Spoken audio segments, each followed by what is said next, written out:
Emergency Alert System. October 15, 2025. 11:47 p.m. This is not a test. If you are watching this between the hours of 11:47 p.m. and 4:47 a.m., follow these instructions carefully. Do not look at your bedroom ceiling. Reports confirm nationwide phenomenon of ceiling anomalies appearing in residential areas. Witnesses describe faces forming in texture patterns and movement in stationary surfaces. If you have already looked at your ceiling tonight, remain calm. Do not make eye contact with any formations. Do not acknowledge what you see. Exit your bedroom immediately. Sleep in alternate location.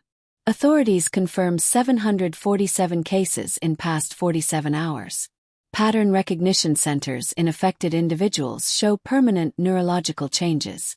If ceiling speaks to you, do not respond. If it calls your name, it is not using your name. It is using the name you will have. This broadcast will repeat until 4:47 a.m. Look down. Keep looking down. Do not look up to verify. It knows you're reading this. Signal lost.